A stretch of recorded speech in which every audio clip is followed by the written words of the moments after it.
اللہ نے زکوٰۃ کے مصارف بیان کیے ہیں، ٹوٹل 8 مصارف بیان کیے ہیں، اور مؤلفۃ القلوب ساقط ہو چکا ہے، تو باقی رہ گئے 6، اور ان 6 میں بھی غلاموں کا رواج بھی ختم ہو گیا، تو باقی رہ گئے 5، اور پھر اس میں بھی مسافر اور مجاہد، کیونکہ اب جو بھی مسافر ہوتے ہیں ان کو بھی اپنے مال تک پہنچنا ان کے لیے اب آسان ہو گیا ہے، تو تقریباً مسافروں والا بھی سیٹ اپ ختم ہو گیا۔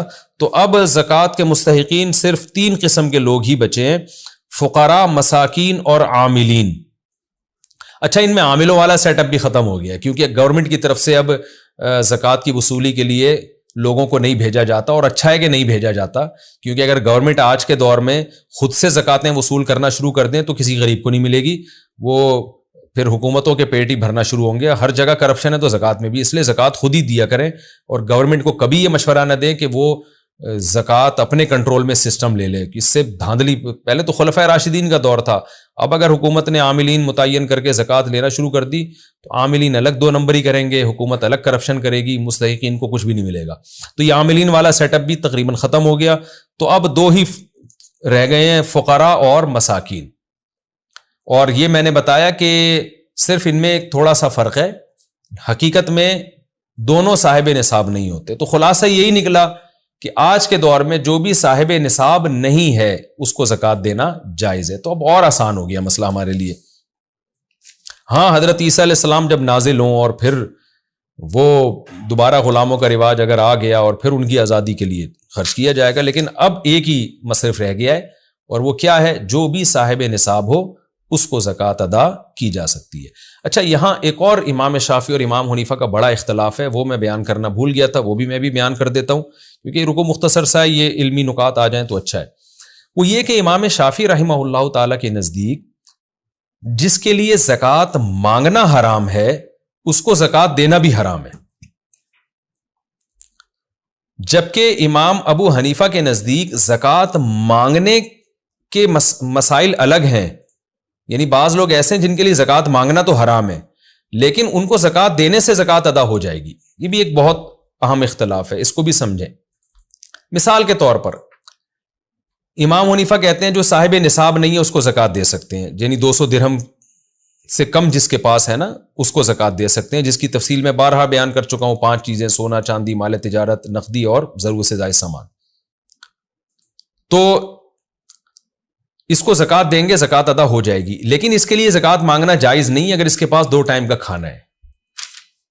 دیکھیں، جس آدمی کے پاس 2 ٹائم کے کھانے کے پیسے ہوں، یا پیسے تو نہیں ہیں لیکن جسم میں طاقت ہے، 2 ٹائم کا کھانا کما سکتا ہے اپنے اور اپنے بیوی بچوں کے لیے، تو اس پر امت کا اجماع ہے کہ اس کے لیے بھیک مانگنا حرام ہے، چاہے زکوٰۃ کی شکل میں مانگے چاہے کسی بھی شکل میں مانگے۔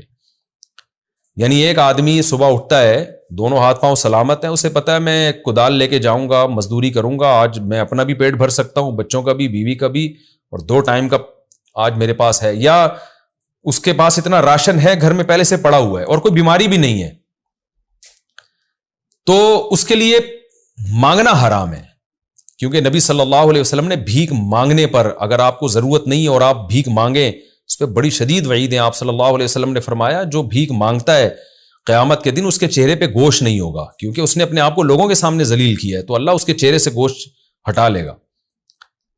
تو ہاں، کسی دوست سے قرضہ مانگ لینا یا ویسے ہی اس سے بے تکلفی ہو، جیسے دوست آپس میں کبھی بھائی تو آج پیسے دے دے کل میں دے دوں گا، تو وہ ایک بے تکلفی، وہ ایک الگ چیز ہے۔ میں یہاں ہماری مراد ہے زکوٰۃ مانگنا یا بھیک مانگنا کسی سے، بھیک ایک الگ چیز ہے بالکل۔ تو بھیک مانگنا جائز نہیں ہے اس شخص کے لیے جس کے پاس 1 دن کی ضرورت کا انتظام ہو۔ تو امام شافعی کہتے ہیں کہ اگر کوئی شخص صاحب نصاب نہیں بھی ہے لیکن 24 گھنٹے وہ اپنی بنیادی ضرورتیں کھانے پینے کی، رہائش کی پوری کر سکتا ہے، اس کے پاس جگہ ہے، رہ سکتا ہے، یا کوئی بیماری بھی نہیں ہے بڑی کہ علاج کے لیے اس کو پیسے چاہیے، تو اس کے لیے زکوٰۃ مانگنا حرام ہے۔ جب مانگنا حرام ہے تو اس کو دینا بھی حرام ہے۔ تو ایسے شخص کو اگر آپ نے زکوٰۃ دے دی جس کے پاس 2 ٹائم کے کھانے کا انتظام ہے، تو زکوٰۃ امام شافعی کی رائے میں ادا نہیں ہوگی، جبکہ امام حنیفہ کے نزدیک جو بھی صاحب نصاب نہیں ہے، چاہے 2 ٹائم کے کھانے کا اس کے پاس انتظام ہو، کیونکہ آپ میں نے بتایا تھا نا 1,00,000 روپے 52.5 تولہ چاندی ابھی جولائی 2022 میں یہ قیمت بنتی، جولائی یا جون اگست سوری، تو اس میں یہ قیمت بنتی ہے جولائی اور اگست میں.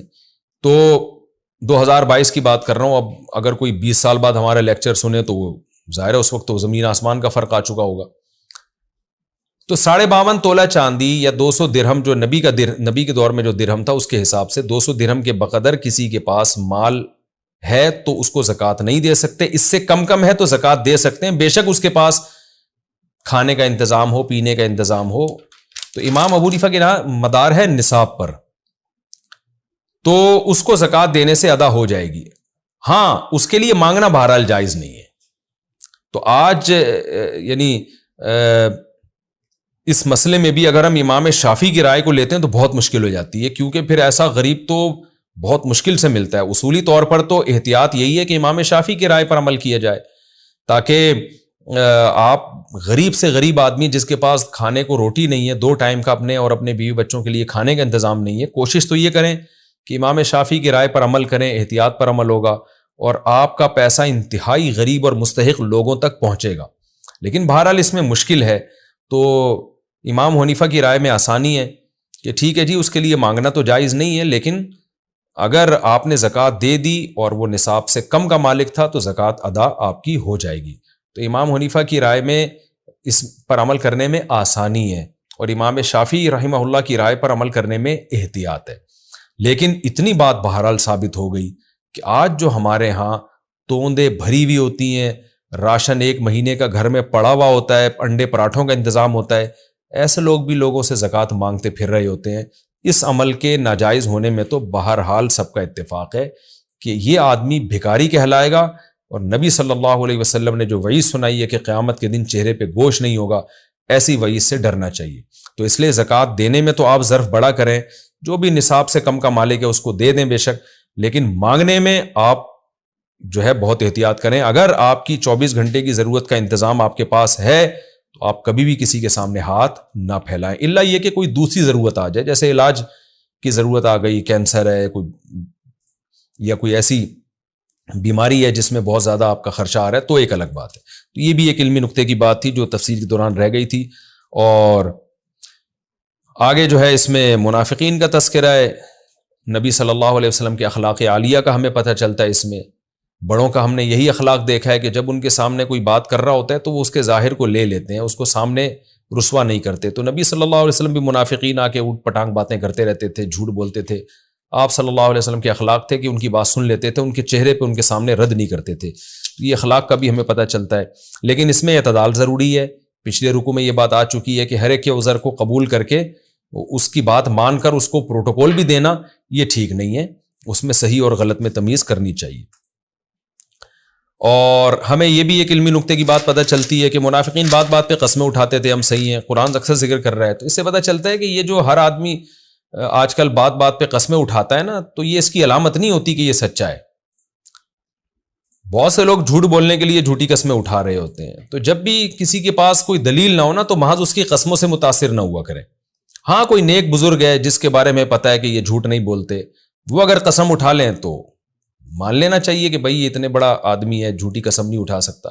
لیکن نارملی صرف قسموں پہ لوگوں کی یقین کر لینا اور دلیل کا مطالبہ ان سے نہ کرنا یہ ٹھیک نہیں ہے. آج کل لوگ جھوٹ بولنے کے لیے جھوٹا موٹا رو بھی دیتے ہیں اور قسمیں بھی اٹھا لیتے ہیں. یہ دونوں کام منافقین کثرت سے کیا کرتے تھے.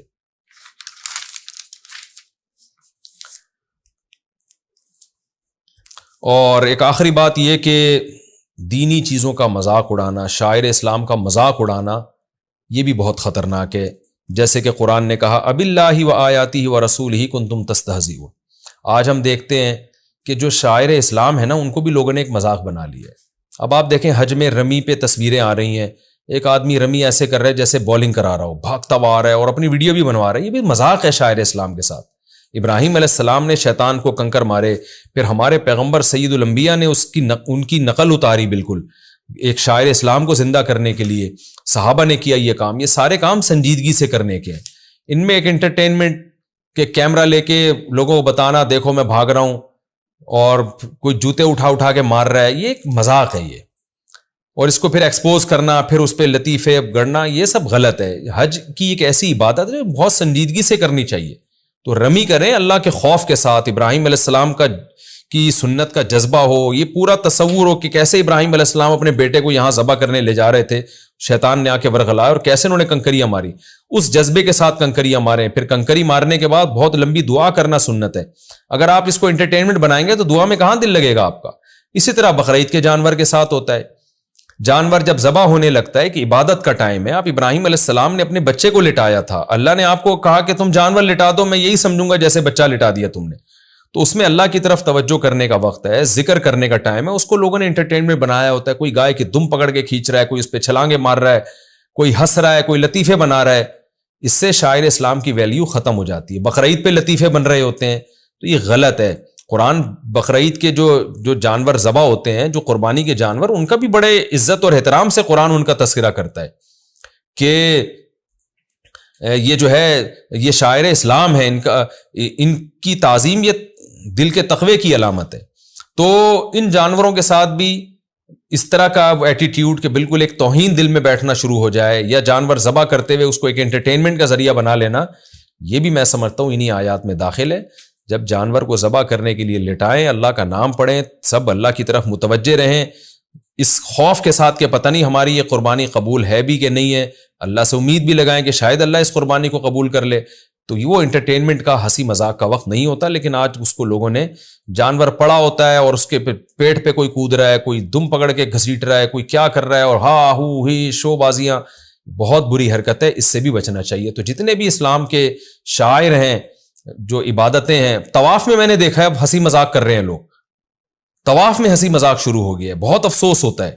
طواف میں علماء کہتے ہیں اتنی عظمت بیت اللہ کی دل میں ہونی چاہیے. آپ اللہ کے گھر پر آئے ہو، ساری زندگی جس بیت اللہ کی طرف رخ کر کے نماز پڑھتے رہے، آج وہ آپ کے سامنے ہے، آپ اس کا طواف کر رہے ہو. ایک آپ میں روب ہونا چاہیے، ایک اللہ کی طرف توجہ ہونی چاہیے کہ اللہ میں لاکھوں روپے خرچ کر کے آیا ہوں، تیرے گھر کا کہ چکر لگا رہا ہوں دیوانہ وار، تو اس عبادت کو قبول کر لے. وہاں بھی ہم نے دیکھا ہے طواف کے دوران سیلفیاں بن رہی ہیں، کوئی مسکرا رہا ہے، کوئی جو ہے وہ مذاق کر رہا ہے، کوئی ایسے گھوم رہا ہے جیسے یہاں کوئی کھانے کے بعد کھانا ہضم کرنے کے لیے چہل قدمی کرنے کے لیے آیا ہوا ہے.